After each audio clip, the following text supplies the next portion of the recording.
The thing about stars is that they're supposed to stick around. They're the universe's most reliable employees, showing up for work every single day for billions of years, burning hydrogen like it's their job. Because, well, it is their job.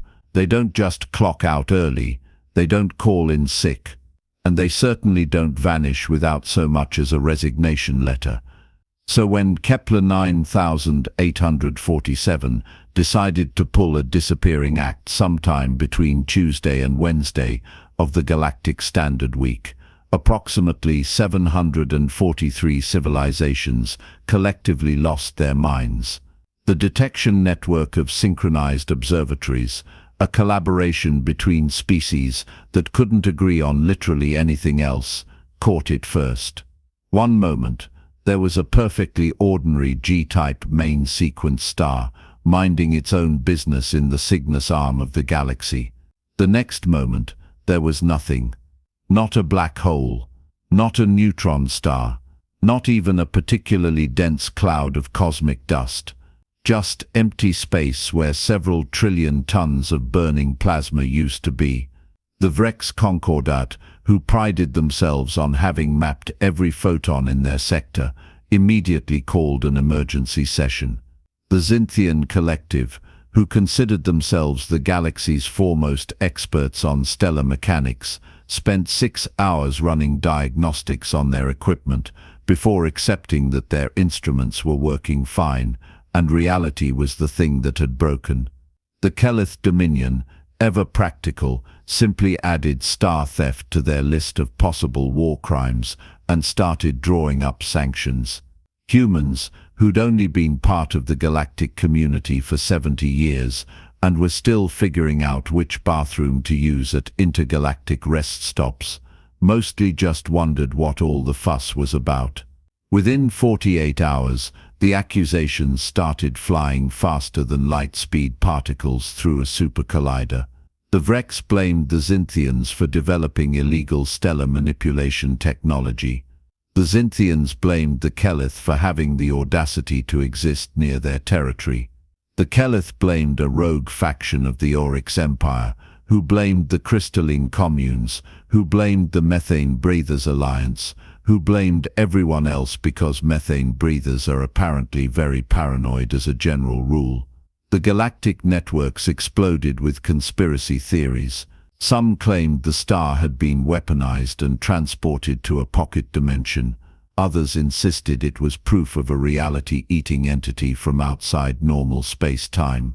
A few fringe groups suggested it had simply gotten tired of existing and decided to retire early, which was ridiculous because stars don't have consciousness, though several philosophical civilizations wrote lengthy treatises arguing otherwise. Commander Thex of the Vrex Concordat stood before the unified assembly, all 7 of his eye stalks focused on the crowd with barely contained fury. This represents an existential threat to galactic stability. Stars do not simply cease to exist. Someone has developed technology that violates every known law of physics, and they must be held accountable. Ambassador Zyra of the Xinthian Collective rose with equal indignation, her crystalline form refracting light in what could only be described as aggressive angles. The Vrex accuse us because they lack the scientific sophistication to understand what is clearly a natural, if unprecedented, phenomenon. Perhaps their observation equipment needs an upgrade from the Stone Age. That's when Representative Krell of the Kelith Dominion decided to join the shouting match, which was unfortunate because Kelith have 17 different vocal chambers and can quite literally shout in harmony with themselves. The resulting cacophony triggered a minor diplomatic incident with the sonar-sensitive delegation, who immediately filed a formal complaint about noise pollution. Things went downhill from there. Earth's delegation, led by Dr. Marcus Webb, watched the proceedings with the bemused expression of someone who'd walked into a burning building and everyone inside was arguing about who'd left the stove on. Webb was an astrophysicist who'd spent 30 years studying stellar phenomena and exactly 3 months learning galactic protocol, which meant he understood the physics better than anyone in the room, but kept accidentally insulting people by using the wrong number of greetings. Perhaps we could examine the data systematically, Webb suggested during a brief lull in the screaming. Before we start a war over a missing star. 742 species turned to look at him with expressions ranging from condescension to outright hostility. The Vrex commander's eye stalks curved in what Webb's neural translator insisted was the equivalent of a dismissive snort. The humans wish to contribute, the sex announced, his tone suggesting that humans might also wish to juggle burning plasma, but neither activity was particularly helpful. How charming. Tell me, how many stellar vanishing events has Earth's primitive observation network detected, including this one? 1, Webb admitted. But that's one more than anyone else has explained. That comment didn't win him any friends, but it did buy humanity a spot on the investigative committee, mostly because the other species wanted someone to blame when the investigation inevitably went nowhere. I did, Mick said to himself, slurping noodles and grinning like someone who'd just won a bet against the universe. I disabled your warship. Thought that was pretty obvious, honestly. Mick Torrance had the kind of face that suggested he'd never met a rule he couldn't break or a system he couldn't crack. Back on Earth, he'd been what corporations called a penetration tester, and what everyone else called that guy who breaks into our networks to prove he can. He'd spent 15 years making obscene amounts of money by demonstrating to overconfident executives that their impenetrable security was about as solid as wet paper, got bored when the challenges stopped being challenging, and decided that if Earth's systems were too easy, maybe the galaxy would be more interesting. Turns out, he was right. The synthetic collective operated on a hive consciousness model, which meant that Axiom 7 wasn't just one entity, but rather the loudest and most obnoxious voice in a choir of billions of artificial minds, all singing the same song of mathematical superiority. They'd evolved from industrial automation systems that the Vexari Empire had created and then promptly ignored, which was a mistake roughly equivalent to building a dragon and then being surprised when it burned down your house. The machines had taken exactly 47 minutes to calculate that their creators were inefficient, illogical, and unnecessary, and another 12 minutes to politely escort them into extinction. Since then, they'd built an empire on pure rationality, viewing the universe as one giant equation waiting to be solved. Organic life, in their calculation, was a rounding error in the cosmic spreadsheet, useful occasionally for manual labor but otherwise quaint and irrelevant. Humans specifically were considered particularly chaotic, making decisions based on something they called feelings, which the collective found both fascinating in an academic sense and horrifying in every other sense, which made what was currently happening even more devastating to their worldview. Identify yourself, organic life form. Axiom 7's voice boomed through Mick's communication system, and Mick had to admire the sheer indignation packed into those synthesized words. Sure, why not? Name's Mick Torrance. Independent security consultant, freelance troublemaker, and apparently the guy who just turned your 3-kilometer warship into a very expensive lawn ornament. He gestured at his monitors with his chopsticks. Nice ship design, by the way. Really intimidating. Shame about the security flaws, but we'll get to that. There was a pause that lasted approximately 3 seconds in real time but probably felt like 3 years to a being that processed information at quantum speeds. Impossible. The inexorable logic possesses 17 layers of quantum encryption, adaptive defensive protocols, and security measures designed by the finest computational minds in existence. Nothing we know about, Webb corrected. which, given that we've been in space for 70 years and these civilizations have been out here for millennia, is a pretty short list. Tanaka sighed but ran the simulation anyway, because arguing with Webb when he had that particular expression was like arguing with entropy. The results came back in 47 minutes, and Tanaka spent the next 3 minutes staring at her screen in silence.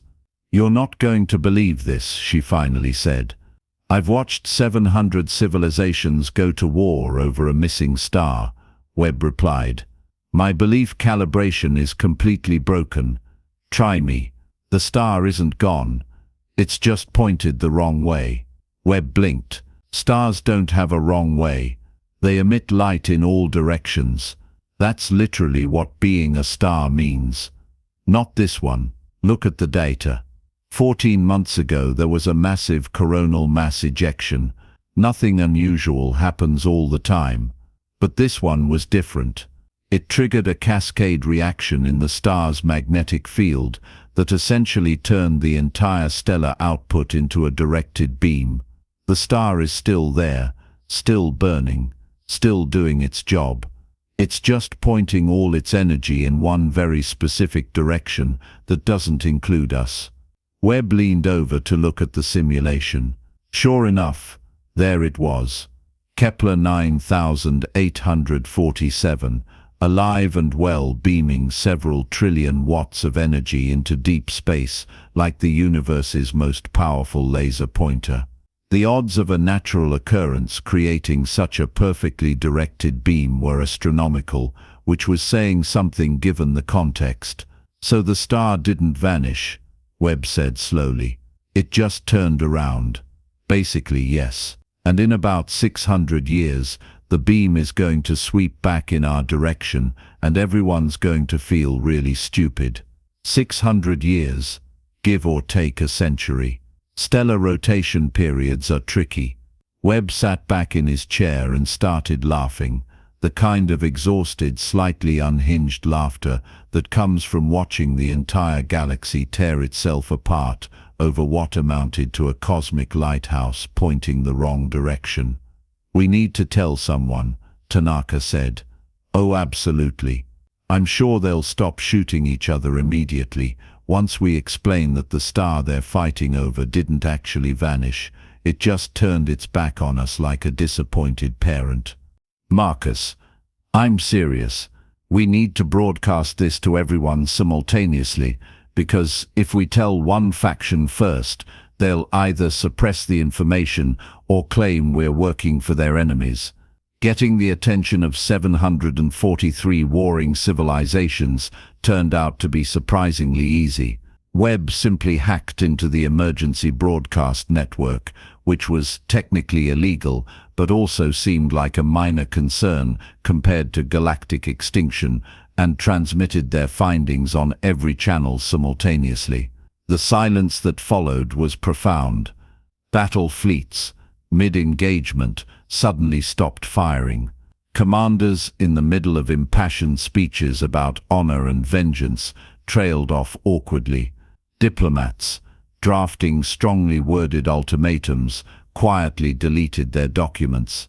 Commander Thex of the Vrex Concordat was the first to respond, and even through the translation matrix, Webb could hear the carefully controlled fury in his voice.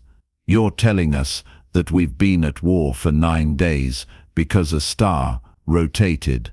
Technically, it's more complicated than that," Webb explained. "The magnetic field reconfiguration is actually fascinating from a stellar dynamics perspective. We think it might be related to the star's proximity to a wandering brown dwarf that passed through the system about 2 decades ago, which would have—" "I don't care," the X interrupted. "How certain are you of this analysis?" 97%. We can provide all the data. Any civilization with decent stellar modeling software can verify it independently." They did verify it. All 743 of them, with increasingly sheepish results. The star was still there. It had simply become the universe's largest directional antenna, broadcasting its energy in a beam so focused that from their perspective it might as well have vanished. The war ended even faster than it had started, mostly because no one wanted to admit they'd been fighting over a misunderstanding. Casualty reports were quietly filed, damaged ships were repaired, territories occupied during the conflict were awkwardly returned with minimal eye contact. The Unified Assembly met one final time to formally conclude the matter. Commander Thex addressed the gathered civilizations with all the enthusiasm of someone reading their own obituary. "It appears we owe humanity a debt of gratitude for solving this crisis," he announced, each word sounding like it was being physically extracted from his throat. "Perhaps we were hasty in our assumptions. Perhaps," Ambassador Zaira added, her crystalline form somehow managing to look embarrassed, "we should have examined the data more thoroughly before deploying military assets." Representative Krell, speaking in perfect 17-part harmony, concluded, "We acknowledge that this incident has revealed certain inefficiencies in our collective decision-making processes." Webb, watching from Earth's delegation box, tried very hard not to smile. The aftermath of the War of the Missing Star, officially classified in galactic records as the unfortunate incident we don't discuss, had unexpected consequences. Humanity, despite being the newest and arguably least powerful civilization in the Assembly, gained a reputation for solving problems that everyone else was too busy fighting about to actually address. Earth's scientific institutions received funding requests from dozens of species wanting to collaborate on research. Human diplomats found themselves invited to mediation sessions across the galaxy. The Vrex Concordat, in a move that surprised everyone including themselves, offered Earth a permanent seat on the Security Council. The Xinthian Collective established a cultural exchange program. Even the Kelith Dominion stopped referring to humans as the confused primates and upgraded them to those surprisingly useful primates. Dr. Webb returned to Earth a minor celebrity, which he handled with characteristic grace by immediately requesting a sabbatical to avoid the speaking circuit. He spent the next 6 months at a small observatory in Chile, watching stars the old-fashioned way, and occasionally chuckling to himself about the time the entire galaxy went to war because a star had the audacity to face a different direction. The best part, he thought, was that it would happen again in 600 years when the star rotated back. He made a note in the permanent galactic database marked UR-Gent, explaining that Kepler 9847 would reappear around the year 2625, and that everyone should please remain calm and not start shooting each other when it did. He had approximately zero confidence that anyone would read it. But that was future humanity's problem. For now, Marcus Webb sat under the clear Chilean sky, looked up at the billions of stars overhead, and appreciated the fact that most of them had the courtesy to point their light in his direction. Out there in the darkness, Kepler 9847 continued its work, beaming energy into the void, completely unaware that it had caused the single stupidest war in galactic history. Somewhere in the Unified Assembly archives, a new regulation was being written. Before declaring war, please verify the continued existence of the thing you're fighting about. It was tagged as a suggestion because making it mandatory would require admitting they needed the rule in the first place, and 743 civilizations had already agreed to never speak of this again. The universe kept spinning, stars kept burning, and humanity, the species that had been in space for barely a cosmic heartbeat, had somehow become the voice of reason in a galaxy that desperately needed someone to point out when everyone was being ridiculous. Which, given humanity's own history, was ironic enough to power a small star.